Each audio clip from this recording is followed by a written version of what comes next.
भगदड़ की आशंका। और तब मैंने यहाँ पे नीचे उतर के और प्लेटफॉर्म नंबर 14 पे इवन 13 पे भी और मैंने अपने खुद से एक अनाउंसमेंट किया कि भारतीय सेना की तरफ से प्रशासन की तरफ से ऐसा बता रहे हैं कि 2-3 दिन 4 दिन जो भी हो रुक जाइए। हादसे के बाद रोते बिलखते परिजन।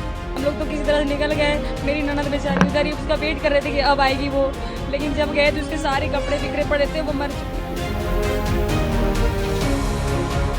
15 फरवरी दिन शनिवार शाम तक नई दिल्ली रेलवे स्टेशन पर समय के साथ साथ भीड़ बढ़ रही थी। अधिकतर लोगों की मंजिल एक ही थी, प्रयागराज जाकर महाकुंभ में पवित्र डुबकी लगाना। रात 9 बजे के बाद तक स्टेशन पर भीड़ की तादाद काफी ज्यादा हो चुकी थी। लोगों को अपनी ट्रेन का इंतजार था, लेकिन 10 बजते बजते जो तस्वीरें निकल कर आईं, वो सबके सपनों से परे थी। किसी ने भी सोचा भी ना होगा कि महाकुंभ का सपना बस सपना ही रह जाएगा। लेकिन कुछ लोग भगदड़ की आशंका पहले ही जताने लगे थे। और इस चीज़ की आशंका मुझे शाम को 5 बजे हो गई थी, क्योंकि मैं जब ड्यूटी आ रहा था, लोक कल्याण मार्ग से मैं आ रहा था अपने नई दिल्ली के लिए, तो मेरे को नई दिल्ली मेट्रो से निकलने में 1 घंटे लगे, जो कि 2 मिनट का काम है। वहां से नई दिल्ली रेलवे स्टेशन से निकलने में 1 घंटे लगे, इतना ज्यादा पब्लिक वहां पे हो रही थी। और इस नई दिल्ली रेलवे स्टेशन भगदड़ में 18 लोगों की जान गई, जैसा कि रेलवे प्रशासन का दावा है। लेकिन आखिर कौन सी 3 बड़ी गलतियों की वजह से इन लोगों की जानें गई?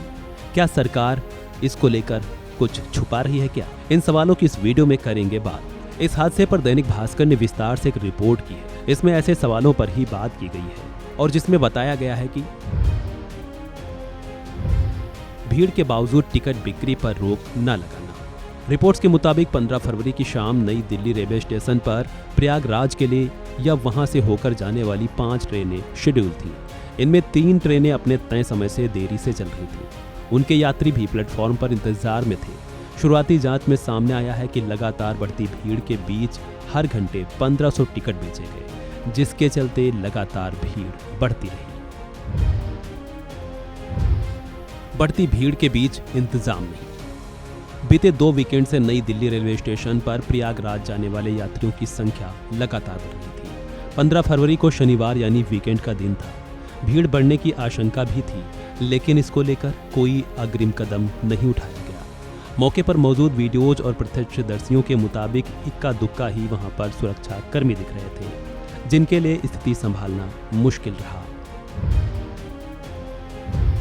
भीड़ के बीच कंफ्यूजन की स्थिति।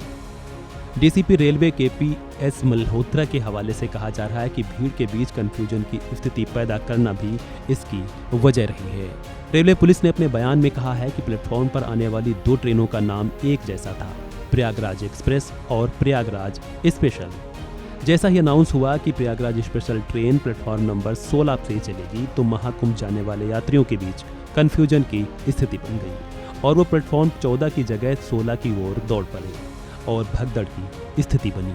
खैर, ये तो रही बात हादसे की, लेकिन चश्मदीदों के मुताबिक शनिवार रात 9:26 पर ये भगदड़ बताई जा रही है।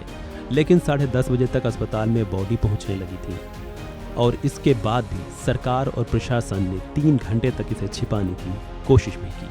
हालांकि उसके बाद दिल्ली के LG ने इसकी कन्फर्मेशन अनाउंस की। बहरहाल, इस खबर को लेकर आप क्या कुछ सोचते हैं, कमेंट बॉक्स में दीजिए अपनी राय। फिलहाल इस वीडियो में इतना ही। खबर से जुड़े अन्य अपडेट्स के लिए वन इंडिया को करें लाइक और सब्सक्राइब।